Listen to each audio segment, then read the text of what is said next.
আসসালামু আলাইকুম। সবাইকে শুভেচ্ছা জানাচ্ছি। মাসুম মাহবুব দেখছেন ওপেন দ্য ইউটিউব চ্যানেল এবং মাসুম মাহবুব ফেসবুক পেজ। প্রত্যেককে আবারও শুভেচ্ছা জানাচ্ছি। পৃথিবীর যেই প্রান্ত থেকে যারা দেখছেন সবার জন্য ভালোবাসা, শুভেচ্ছা। আমার ৩ ক্ষুদে বন্ধু দোয়া চেয়েছে। আজকে কিন্তু আপনাদের জন্য ব্রেকিং খবর আছে অনেকগুলো। আর ৩ ক্ষুদে বন্ধু যারা দোয়া চেয়েছেন, ৩ জনই হলো আগামীকাল পরীক্ষার্থী। একজন অহনা মাহবুব, একজন মাওয়া, একজন ফাবিয়া তাবাসসুম স্নেহা। আপনারা অবশ্যই দোয়া করবেন। ৩ জন আগামীকালকে এইচএসসি পরীক্ষা দিচ্ছে। তাদের দোয়া দিয়ে আজকে লাইফটা শুরু করছি। আল্লাহ তাদেরকে কামিয়াব দান করুক, সাফল্য দান করুক, জ্ঞান, বুদ্ধি, প্রজ্ঞা, শ্রেষ্ঠত্ব দান করুন। দর্শক, আজকের সবচেয়ে বড় খবর কি? পাকিস্তান আবারও ভেঙে যাচ্ছে। অর্থাৎ ৭১-এ যে পাকিস্তান ভুল করেছিল, যার কারণে বাংলাদেশ একটি রাষ্ট্রের রূপ নিয়েছিল, সেই একই ভুল পাকিস্তানের সেনাবাহিনী আবার করছে, যার কারণে কাশ্মীর ভেঙে যাচ্ছে, সম্ভাবনা সেদিকে যাচ্ছে। এবং কাশ্মীর ঘোষণা দিয়েছে প্রয়োজনে তারা ভারতের সাহায্য নেবে এবং সেনাপ্রধান আসিম মনিরকে তারা বয়কট ঘোষণা করেছে। সেই খবর দেব। পাশাপাশি পাকিস্তান আফগানিস্তান একটা বড় যুদ্ধের জন্য প্রস্তুতি নিচ্ছে।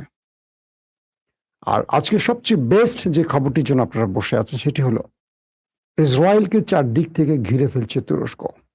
ইসরায়েলের ইন্টেলিজেন্সগুলো, গোয়েন্দা তথ্যগুলো বলছে এরদোয়ান মসজিদুল আকসাকে মুক্ত করার জন্য একটা বড় পরিকল্পনায় আগাচ্ছে। আর সেই পরিকল্পনার একটি অংশ হলো তুর্কি গোয়েন্দা বাহিনী এবং মিশরের গোয়েন্দা বাহিনী একটি গুরুত্বপূর্ণ বৈঠক করেছে।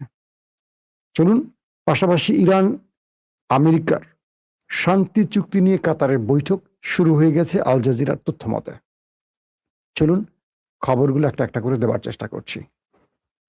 প্রথমে আমি আসি ইরানের খবর দিয়ে, তারপর চলে যাব আজকে এই খবরগুলো সংক্ষিপ্ত করে পাকিস্তানকে একটু গুরুত্ব দেব বেশি। ইরানের এবং আমেরিকার মধ্যে আলোচনা চলছে দোহাতে। আল জাজিরার সূত্র বলছে কাতারের রাজধানী দোহায় দুই দেশের মধ্যে আলোচনা চলছে, তবে দুই দেশের শীর্ষ নেতারা মুখোমুখি আলোচনা করছেন না।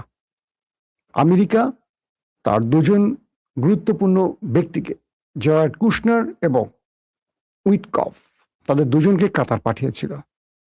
যে ট্রাম্প বলেছিল ইরান আলোচনার জন্য মুখিয়ে আছে, হাতে পায়ে ধরছে, কাদাকাটি শুরু করেছে, দিন শেষে দেখা গেল ট্রাম্প মিথ্যা বলেছেন। অর্থাৎ ইরান নিজেই আমেরিকার সাথে আলোচনা করতে কাতারে যায় নাই। ইরান বলছে আমরা কাতারের সঙ্গে প্রয়োজনে কথা বলবো, আমেরিকানদের সাথে আর বসবো না। অথচ ইরানের সাথে বসার জন্য মার্কিন যুক্তরাষ্ট্রের প্রেসিডেন্ট ডোনাল্ড ট্রাম্পের জামাতা, তার অ্যাডভাইজার জারেড কুশনার এবং উইটকফ কাতারে গিয়ে বসে আছেন, কিন্তু ইরান তাদের সাথে বসবে না বলে জানিয়ে দিয়েছে। তো সেই হিসেবে দুই পক্ষের মধ্যে আজকে কাতারে আলোচনা হচ্ছে শান্তি চুক্তির বিষয়। ইরানি কর্তৃপক্ষ তার নির্ধারিত যে নৌপথে অর্থাৎ হরমুজ প্রণালীতে বিদেশি কন্টেনার ইস্যুতে যে ঝামেলাগুলো হচ্ছিল তার একটা সুরাহা করার জন্য এই বৈঠকটি চলছে। ইরানের শীর্ষ আলোচক বলছেন হরমুজ হল তেহরানের ক্ষমতার সর্বশ্রেষ্ঠ হাতিয়ার এবং তিনি জোর দিয়ে বলেছেন যে যুক্তরাষ্ট্র কর্তৃক প্রাথমিক বিধানগুলো বাস্তবায়িত না হওয়া পর্যন্ত চূড়ান্ত চুক্তি নিয়ে আলোচনা হবে না। অর্থাৎ যুক্তরাষ্ট্রের সাথে যে চুক্তিগুলো হয়েছে যদি আমেরিকা সেগুলো বাস্তবায়ন না করে তাহলে চূড়ান্তভাবে আমেরিকার সাথে আর কোনো বিষয়ে বসবে না ইরান।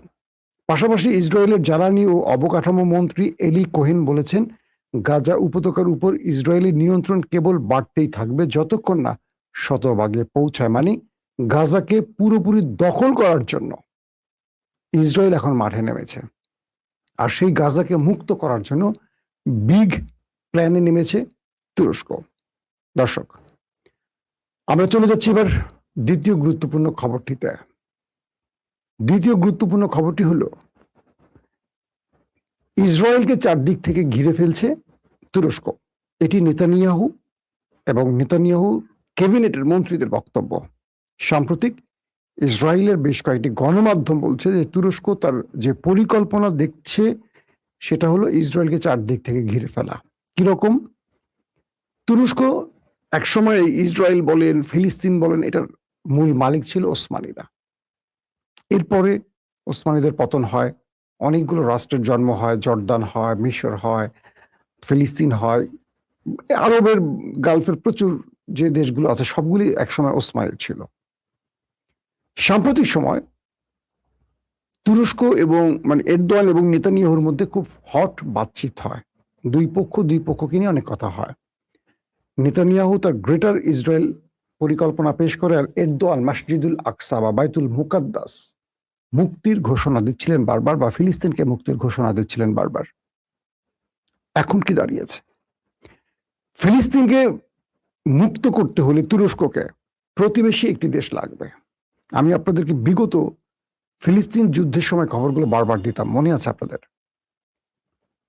ফিলিস্তিন এমন একটি জায়গায় অবস্থান করছে যেখানে এক পাশে আরবের দেশগুলো, মিশর, পাশে তো ইসরায়েল আছে, জর্দান আছে, কিন্তু কোন রাষ্ট্র ফিলিস্তিনকে ইসরায়েলের উপর তাদের পক্ষে দাঁড়ায় না, ইসরায়েলের পক্ষেই থাকে নীরবে, কিন্তু ফিলিস্তিনের মুক্তির ব্যাপারে কেউ কাজ করে না। তো এই দেশগুলোকে টপকে তুরস্ক কিছু করতে পারে না, তাই এই দেশগুলোর সাথে সম্পর্ক বৃদ্ধিতে নজর দেয় এরদোয়ান। সেই হিসেবে তার সবচেয়ে বৈরী সম্পর্কের যে দেশ মিশর, তুরস্কের সাথে মিশরের হ্যাভি বিরোধ থাকে। জানেন, লিবিয়ার সাগর দখল টখল কয়েকটি ক্ষেত্রে তুরস্ক এবং মিশর মুখোমুখি থাকে। যেখানে তুরস্ক ঢোকে সেখানে মিশর অপোজিটে থাকে, আরব আমিরাত অপোজিটে থাকে। সেই তুরস্ক মিশর গাজাকে মুক্ত করার জন্য, ফিলিস্তিনকে মুক্ত করার জন্য শেষ পর্যন্ত ফিলিস্তিনের সাথে সম্পর্ক বৃদ্ধি করে। এরপরে আমরা দেখলাম কি তুরস্ক এবং মিশরের সামরিক মহড়া। আবার কি দেখলাম? তুরস্ক এবং মিশরে আবার সামরিক মহড়া। প্রথমে তুরস্কে মহড়া, এরপরে মিশরে মহড়া। এই দুই দেশ, দুটি মহড়া হয় দুই দেশের পক্ষ থেকে। এখন দেখছি কি আজকে এমআইটি, মিল্লিত ইস্তেকবারাত তিশকিলাতি, তুরস্কের সবচেয়ে বড় যে গোয়েন্দা সংস্থা, সেই গোয়েন্দা সংস্থার প্রধান কার্যালয় আজকে ইব্রাহিম কার্লিন, তুরস্কের যিনি গোয়েন্দা প্রধান, আগে এই পদে ছিলেন কে? আজকে পররাষ্ট্রমন্ত্রী হাকান ফিদান। মোটামুটি তিনি এটিকে তৈরি করে আজকে স্ট্রং পজিশনে নিয়ে আসছেন এমআইটি কে। তার কি বলবো সাফল্যের পর সেই পদে বসে রজব তৈয়ব এরদোয়ানের আরেক প্রিয় ব্যক্তি ইব্রাহিম কার্লিন, তিনি এখন গোয়েন্দা প্রধান। তো তিনি এবং মিশরের যিনি গোয়েন্দা প্রধান হাসান রাশিদ, তারা আজকে রুদ্ধদ্বার মিটিং করেছেন তুরস্কে বসে। এই খবরটি ইসরায়েলের জন্য সবচেয়ে টেনশনের কারণ, যে মিশরের গোয়েন্দা প্রধান এবং তুরস্কের গোয়েন্দা প্রধান তুরস্কে বসে মিটিং করছেন। শুধু তাই নয়, সেই মিটিংয়ে হামাসের বর্তমান প্রধান এবং সাবেক প্রধান খালেদ মিশেল এবং বর্তমান প্রধান দুজনে উপস্থিত ছিলেন। হামাসের দুজন পাওয়ারফুল ব্যক্তি এই মিটিংয়ে উপস্থিত ছিলেন। অর্থাৎ তুরস্ক মিশরের গোয়েন্দা প্রধানকে ডেকে এনে পুরো ফর্মুলা তুলে দিয়েছে, এমনটি ধারণা ইসরায়েলের। কি? একদিকে ইসরায়েল গাজাকে চারদিক থেকে দখলে যাচ্ছে। আজকে আমি আল জাজিরার খবর থেকে আপনাদেরকে বললাম যে তারা আস্তে আস্তে পুরো গাজাটাকে দখল করতে চাইছে। সেভাবে প্রতিদিনই গাজায় হামলা করছে, মানুষ মারছে, নিরীহ মানুষ মারছে, গাজার হামাস লিডারদের মারছে। কে? নেতানিয়াহু। এবার তারা কি করছে, বা তাদের এই দখলদারিতা বন্ধ করতে এরদোয়ান নতুন পরিকল্পনা নিয়ে মাঠে নেমেছে। একদিকে তিনি সিরিয়ায় ঢুকে পড়েছে ইসরায়েলকে শায়েস্তা করার জন্য। এখন সিরিয়াটা আমরা জানি জোরানি বাহিনীর হাতে, কিন্তু জোরানি বাহিনীর মুক্তিটা এনে দিয়েছে তুরস্ক, এবং তুরস্ক মোটামুটি পুরো সিরিয়ার রক্ষা কবচ হিসেবে আছে, বা তুরস্কের সেনাবাহিনী সিরিয়াকে পেছন থেকে সবচেয়ে বড় শেল্টার দিচ্ছে। আর সিরিয়া যদি কারো কথা শোনে সেটা তুরস্কের, এবং সিরিয়া আন্তর্জাতিক বিশ্বের যে সমর্থন পেয়েছে সেটা তুরস্কের কারণে। এটা তুরস্কের এরদোয়ান এনে দিয়েছে। 2 নম্বর, তারা ইরানের সাথে সম্পর্ক বৃদ্ধি করছে তুরস্ক, কারণ ইসরায়েলের আরেকটি প্রতিবেশী দেশ আছে, নাম কি? Lebanon, Hezbollah Lebanon. তুরস্কের সাথে ইরানের যে দূরত্বগুলো ছিল, বা হিজবুল্লাহর সাথে যে দূরত্বগুলো ছিল, এরদোয়ানের গোয়েন্দা বাহিনী ভেতরে কাজ করছে। তারা লেবাননকে, ইসরায়েল তুরস্ক লেবাননকে এখন আস্তে আস্তে আয়ত্ত নিতে চাইছে, হিজবুল্লাহকে তার পক্ষে নিতে চাইছে, কারণ আগামী দিন তুরস্ক তাদের সহযোগিতা করবে ইসরায়েলের বিরুদ্ধে। প্রক্সি যেমন ইরানের হোক, কিন্তু একটি আধুনিক উন্নত সামরিক বাহিনীর দেশ তুরস্কের সমর্থন হিজবুল্লাহর খুবই গুরুত্বপূর্ণ। ইসরায়েলের গণমাধ্যমগুলো বলছে যে শুধু ইরান নয়, হিজবুল্লাহর সাথে গোপনে ইরানের তুরস্কের যোগাযোগ আছে। তার মানে লেবানন পয়েন্টও তুরস্ক ঢুকে পড়ছে, সিরিয়া ঢুকে পড়েছে, এখন মিশরে ঢুকে পড়েছে। মিশর আপনারা জানেন যে ফিলিস্তিনের সবচেয়ে কাছের দেশ, রাফা বন্দর দিয়ে আসা যাওয়ার খবর তো পেয়েছেন আপনারা। আরেকটি দেশ হলো জর্দান, যেটি জেরুজালেম কিংবা মূল ওয়েস্ট ব্যাংক যেটাকে আমরা বলি, তার পাশে। তো জর্দানের দ্বিতীয় আব্দুল্লাহ এখনো আমেরিকা এবং ইসরায়েলের খেলনার পুতুল। এই দেশটাকেও আস্তে আস্তে লাইনে আনার চেষ্টা করছে তুরস্ক বা এরদোয়ান। এজন্য ওরা বলছে, মানে ইসরায়েল বলছে যে তুরস্ক চারদিক থেকে ঘিরে ফেলছে কাকে? ইসরায়েলকে। তাই ইসরায়েল তুরস্কের বিরুদ্ধে যুদ্ধের প্রস্তুতি নিচ্ছে এমন কথা আসছে। এবং নেতানিয়াহু এটিও বলেছে আমাদের দ্বিতীয় টার্গেট হবে তুরস্ক। আর এরদোয়ান হেসে দিয়ে বলেছে আগে ইরান সামলাও, পরে তুমি তুরস্কের কথা ভাবো। তুরস্ক জেরুজালেম বিজয় করতে আসছে, জেরুজালেমের প্রকৃত মালিকের হাতে জেরুজালেম তুলে দেওয়া হবে, মানে ফিলিস্তিনের হাতে তুলে দেওয়া হবে, বাইতুল মুকাদ্দাস বিজয় করা হবে, ঘোষণা এরদোয়ান দিয়েছে। তো আজকে যে গুরুত্বপূর্ণ মিটিংটা হয়েছে তুরস্ক এবং মিশরের গোয়েন্দা প্রধানদের মধ্যে, এবং সেখানে দুজন হামাস লিডারকে, হামাস প্রধান এবং সাবেক প্রধান দুজনকে রাখার প্রধান কারণ হলো যে দুটো দেশের তার পুরো পরিকল্পনা হামাস জানবে, এবং হামাস কি করতে যাচ্ছে, কি করবে, পুরো পরিকল্পনাটা এই দুই দেশের পক্ষ থেকে জানানো হবে, যাতে করে মিশর আগামী দিনে হামাসকে সব রকম সহযোগিতা করতে পারে। মিশর যদি হামাসকে সহযোগিতা করে, ইসরায়েল সেখানে 24 ঘন্টা টিকতে পারবে না। কারণ কি জানেন? মিশরের বিশাল সামরিক বাহিনী, সবচেয়ে বড় সামরিক বাহিনী, মানে মুসলিম দেশের মধ্যে সবচেয়ে বড় সামরিক বাহিনীর দেশ হলো মিশর। যদিও তারা এই পশ্চিমাদের দালাল হিসেবে নিজেকে ধ্বংস করে ফেলেছে, তাদেরকে আবারও ফিরিয়ে আনার চেষ্টা করছে মুসলিম উম্মার অন্যতম, আমি খলিফা বলবো না, মুসলিম উম্মার অন্যতম নেতা এরদোয়ান। অনেকে বলবেন যে ভাই এরদোয়ান তো এটা সেটা, আমি তাদের উত্তর দিতে চাই না। এই উত্তর বহু দিয়েছি, অনেক ভিডিও করেছি এরদোয়ান বা তুরস্ক নিয়ে। আমার চেয়ে বেশি ভিডিও বাংলাদেশের কেউ করে নাই। যারা আমার ভিডিও নিয়মিত দেখেন তারা জানেন, আমাকে এখনো অনেকেই মনে করেন আমি তুরস্কেই থাকি সবসময়। বাংলাদেশের অনেক বড় বড় এখন রানিং মন্ত্রী আছে, সাবেক উপদেষ্টা আছে, সচিবরা আমাকে তাদের সাথে মিটিং এ বসলে তুমি তুরস্ক থেকে কবে আসছো?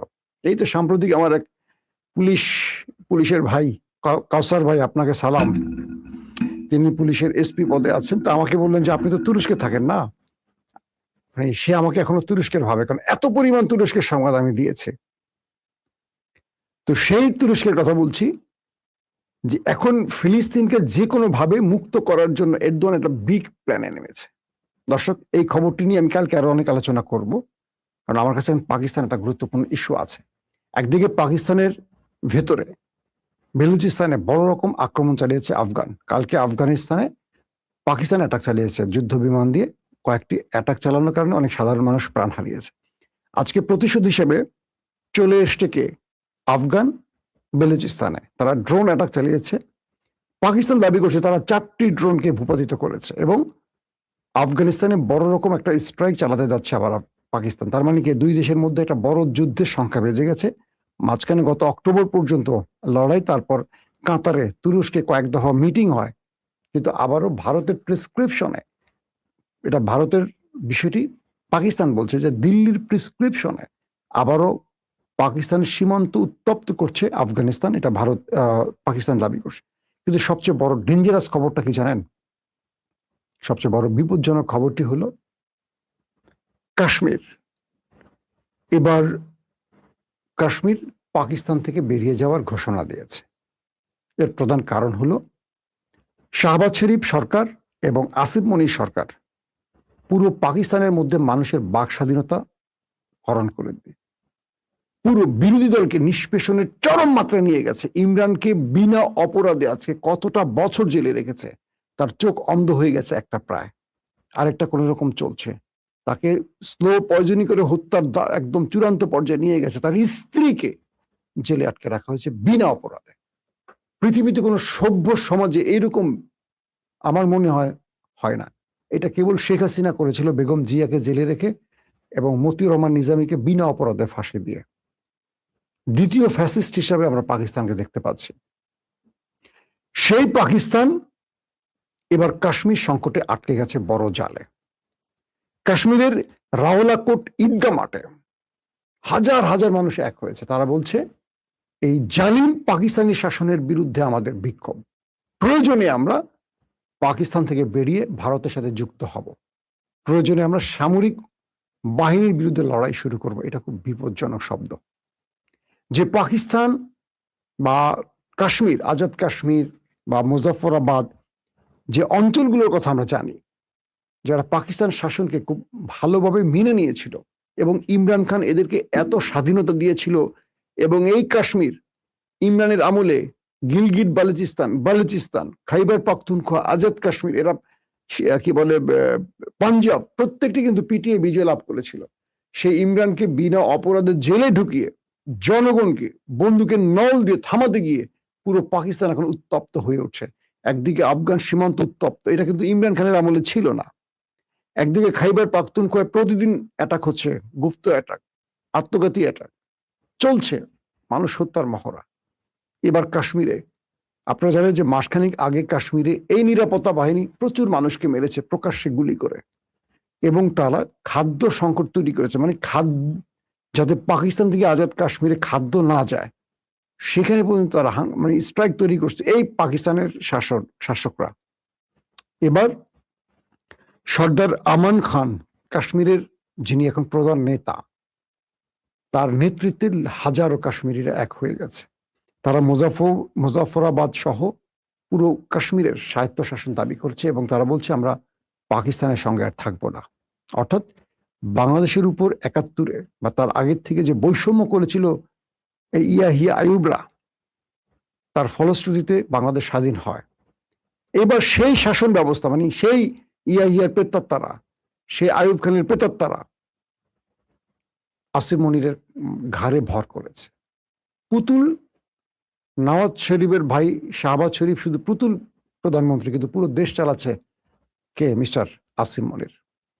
তিনি তার যেই সিস্টেমে সামরিক বাহিনী তার মানুষের অধিকার বুঝবে না। সামরিক বাহিনীর দেশ চালানোর স্টাইল এক, রাজনৈতিক দলগুলোর দেশ চালায় আরেক স্টাইলে। তো আসিম মনিরের বিরুদ্ধে পুরো কাশ্মীর জেগে উঠেছে। তারা বলছে আমরা সেনাপ্রধান আসিম মনিরকে বয়কট করলাম, তাকে সেনাপ্রধান হিসাবে আমরা মানি না। এই আন্দোলনটা শেষ পর্যন্ত কাশ্মীরকে আলাদা করে ফেলে কিনা। সবচেয়ে বড় বিপজ্জনক শব্দ হলো কাশ্মীর বলছে প্রয়োজনে আমরা ভারতের সাহায্য চাইব, আর ভারত এটার অপেক্ষায় আছে। এই পাকিস্তান এই ভুল করার কারণে শেখ মুজিব ইন্ডিয়ার সাহায্য নিয়ে বাংলাদেশকে আলাদা করেছিল, মনে আছে? সেম জায়গায় পাকিস্তানের সেনাবাহিনী আবার পাল্লা দিয়েছে। তারা একই ভুল আর কতবার করবে? একই ভুল। একদিকে গিলগিট, তারপর বালুচিস্তান, খাইবার পাখতুনখোয়া, এগুলো কিন্তু স্বাধীন হওয়ার পথে, এগুলো কিন্তু লিবারেশন আর্মি তৈরি হয়ে বসে আছে, টিটিপি বসে আছে। কাশ্মীর আলাদা হওয়ার সঙ্গে সঙ্গে পাকিস্তান কয়েকটা টুকরা হয়ে যাবে, ভারতের দীর্ঘদিনের স্বপ্ন বাস্তবায়ন হবে। তাহলে কি করণীয়? করণীয় একটাই, পাকিস্তানকে স্বাধীন রাজনৈতিক নেতার হাতে ছেড়ে দিতে হবে। সবসময় সামরিক বাহিনী রাজনীতিকে কন্ট্রোল করতে গিয়ে পাকিস্তানের মধ্যে এই বেড়া তারা বাজিয়ে দেয়। ইমরানকে যদি ইমরান খান কিন্তু নির্বাচনে বিজয়ী হয়েছে, 18 নির্বাচনে, তাকে জেলে আটকে রাখা হয়েছে, কারণ সে বের হলে তার ক্ষমতা বসতে চাইবে। এই জন্য ইমরানকে এখন বের করে দিয়ে যদি তার যোগ্য সম্মান দেয়, সব সমস্যার সমাধান হয়ে যাবে। সেনাবাহিনীকে ব্র্যাকে চলে যেতে হবে, সেনাবাহিনীকে রাজনীতি করা যাবে না এই উড্ডিপরে। এখন কাশ্মীরের মধ্যে ব্যাপক গন্ডগোল চলছে, মানুষ রাস্তা ব্যারিকেড দিয়ে আটকে দিয়েছে, বড় সংঘর্ষের দিকে আবারও পাকিস্তান আগাচ্ছে। কাশ্মীরিরা যদি নিজেদের স্বাধীনতা চেয়ে বসে, এখন যদি তারা ভারতের সাহায্য চেয়ে বসে, পাকিস্তান আর কিচ্ছু করতে পারবে না। তাই পাকিস্তানকে দ্রুত সিদ্ধান্ত নিতে হবে, অস্ত্রের ভাষায় না, এটিকে রাজনৈতিকভাবে সমাধান করতে হবে। দর্শক, আজকের মতো শেষ করতে চাই। আপনাদের যদি কোনো ভালো প্রশ্ন থাকে আমাকে করলে আমি অবশ্যই উত্তর দেবো। আপনারা মাঝে মাঝে শুধু বলেন আমার কমেন্ট পড়েন না কেন, প্রশ্ন করেন, ভালো ভালো প্রশ্ন করলে সেই কমেন্টটা পড়তে পারি। সেরনিয়াবাদ, আপনার নাম উচ্চারণ করতে বলছেন, করছি ভাই, খুশি আপনি? তুরস্ক হচ্ছে মুসলিম বিশ্বের, আপনি ঘরে বসে যা জানেন মনি সাহেব, আলহামদুলিল্লাহ ভালো জানেন, সমস্যা নাই। আপনি যে শিক্ষা নিয়ে আছেন আপনার কাছে থাকুক। তুরস্ক দালাল নাকি সেটা আপনাকে আর বলার প্রয়োজন হবে না। তুরস্ক যা করছে সেটা বুঝতে গেলে যে জ্ঞান বুদ্ধি প্রয়োজন, হয়তো সেখানে আপনার একটু ঘাটতি আছে। ইরান ইরানের জায়গায় আছে, তুরস্ক তুরস্কের জায়গায় আছে। এবং মনে রাখবেন, এই তুরস্ক ইরান এক হচ্ছে, এবং আজকের ইরানের বিজয়ের পেছনে পাকিস্তান তুরস্কের পেছনে অনেক বড় ভূমিকা আছে। সো আজগবি কথা বলবেন না, বুঝে শুনে বলবেন। আমার বাড়ি তুরস্কেও না, ইরানেও না, তাই আমরা নিরপেক্ষ বলার চেষ্টা করি, যেটা সত্য সেটা বলতেই হবে। আজকের মতো বিদায় নিচ্ছি দর্শক, সবাই ভালো থাকবেন, আল্লাহ হাফিজ।